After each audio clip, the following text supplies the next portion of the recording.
Happy Sunday, YouTube. It's Tasha. I apologize for not hopping on here sooner to give you guys an update for those that are interested in what's going on with my IVF journey. But to say the least, I've been a little bit busy between working and helping my son finish up his school year and all of my IVF stuff. I've just been crazy busy, but sorry for the wind too. I'm out here walking, getting some fresh air. It's nice outside today, and I probably need it. So to give you all a quick update on what's been going on. The last we talked, my meds had arrived, and I was just getting myself mentally and physically ready for this upcoming cycle. So in the process, I did manage to lose 5 pounds. Don't worry, I gained it all back. But I did manage to lose 5 pounds while I was getting ready, and I started my stems last Friday. My cycle started the day before. So my cycle started Thursday, started my stems that Friday. And last time around, by my day 4 checkup, I had, at that time, I had 4 follicles, and those are the 4 follicles that really hung in there with me the whole time, and those were the 4 embryos we ended up retrieving. Well, this time when I went in for my day 4, I had 3 follicles, and my estradiol numbers were more than double what they were that time last go. So I found that interesting. I'm like, okay, well, what does that mean? So when I went in for my day 6 checkup, ultrasound, we had 6 follicles that now had appeared, and we had a bunch of little ones that were still hanging out in there. And I was so surprised, just because the last time, completely different situation. So the goal that my doctor had this time was for me to try and stem a little bit longer. And so instead of taking Cetrotide, I utilized Ganirelix, because she said my body just spit the Cetrotide out like it didn't do anything. So my dominant follicles last time took off, and that essentially is what we retrieved because the rest of my follicles couldn't catch up. So this time, like I said, initially we only had 3 new ones popped up on our day 6, and I had other small ones that were hanging out there.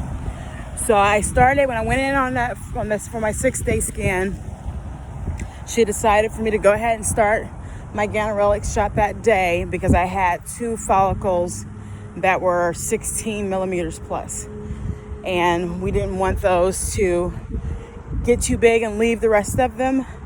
I also had one that was 15. I had a 14, or almost 14, and 2 12 and a halves.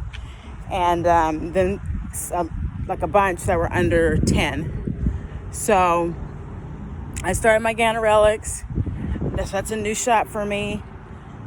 I don't like how it makes me feel afterwards. The actual shot itself kind of reminds me of Cetrotide, dull needle. You have to jab it in. But afterwards, I can feel it in my tummy, and I didn't really like that. But at the end of the day, hey, let's do what we have to do in order to make sure this is successful. So, like I said, I started my Ganirelix, went in for my day 8 scan, and that was on Friday. And when I went in, we had one that was 21 and some change, and others that all the rest of them were all over 15. So they were 15 plus. So those 12s made their way to 15, had 19, 18. So they were all, in a decent range. And the smaller ones that were under 10 were now approaching 10. They're like right on the 10 cusp.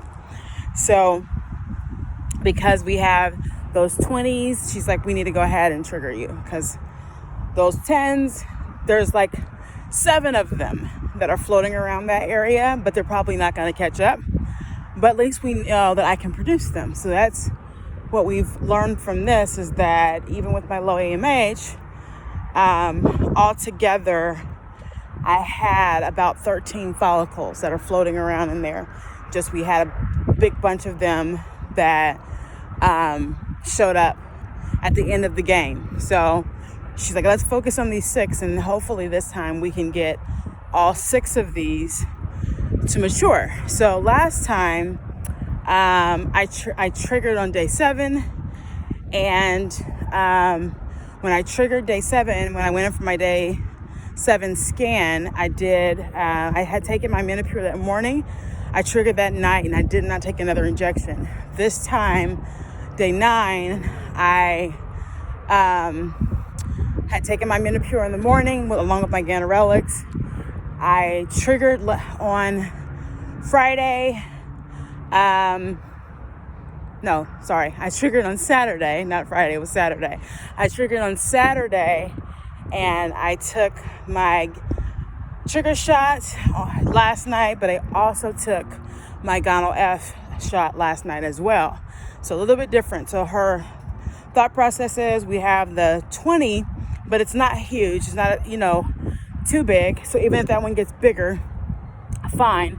Let's make sure the ones that are the 15, we want to get those bigger. So let's go ahead and take your Gonal-F injection.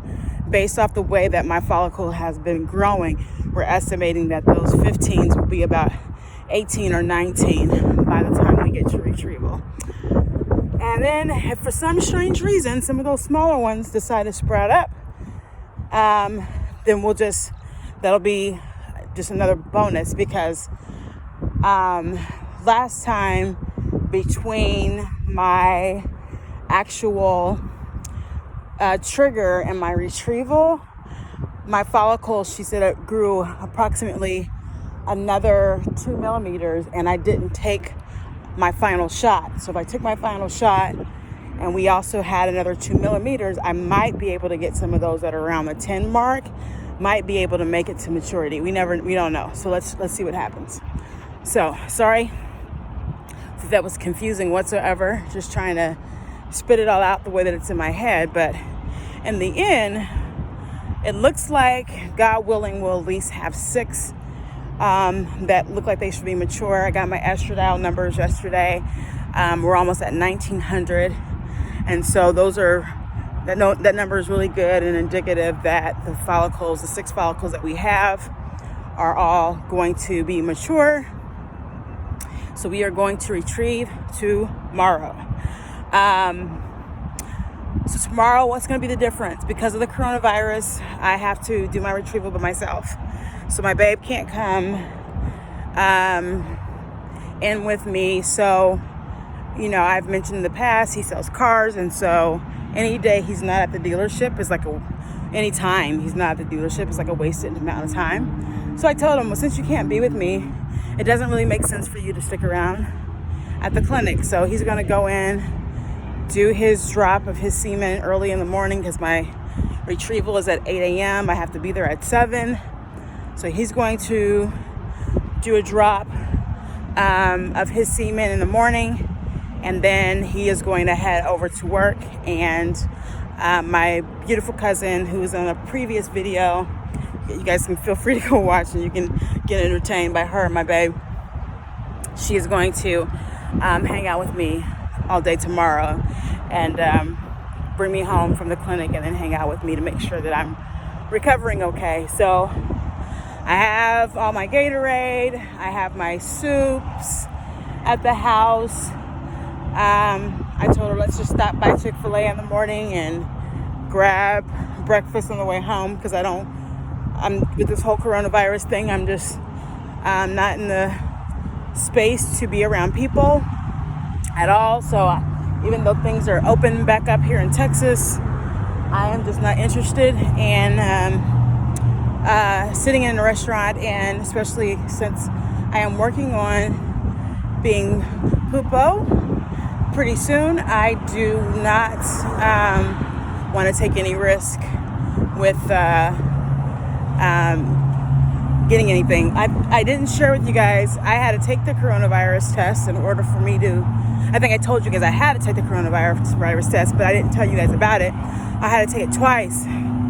The company who did the first test, they ran out of whatever they needed in order to complete the test, which was crazy. So I had to do it all again. The first one I did was not the nasal swab. It was where you had to cough up phlegm and spit it into a cup. And that actually hurt. It hurt my throat. My throat was sore for like 2 days. And it hurt my chest quite a bit. So I was a little sore.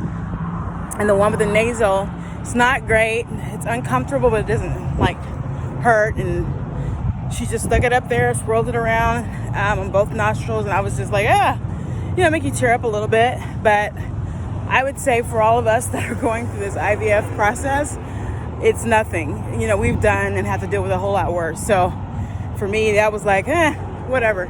I think we become quite, resilient to things when you're going through IVF. So wasn't really fazed by that. So we did that. I'm good there. So we were able to keep this party going. And now I just want to be very careful and just keep myself away from people. So that I don't risk anything. So sorry if I'm making this long. I will be, so we'll be doing my retrieval tomorrow. Say a prayer for us that things go well. And I probably won't come on and do a quick update just because I am going to rest. Tomorrow I'm going to rest. On Tuesday, I did not do a good job of resting last time. My babe gave me a really hard time about it because he's like, you don't know how to be still, and he's not wrong. So I'm trying to do better. I am out walking right now, but I told him I won't walk more than 30 minutes.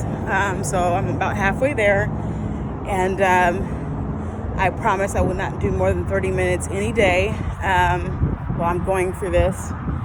So tomorrow and Tuesday, I promise him I will sit down and I won't do anything. I will be working, but just from home, so I don't have to do much movement or anything. I just need my laptop, and I will do better. And then after the transfer, which is scheduled for next Saturday, I will do the same. I will just be still and I will lay down so that he doesn't have to fuss at me about it.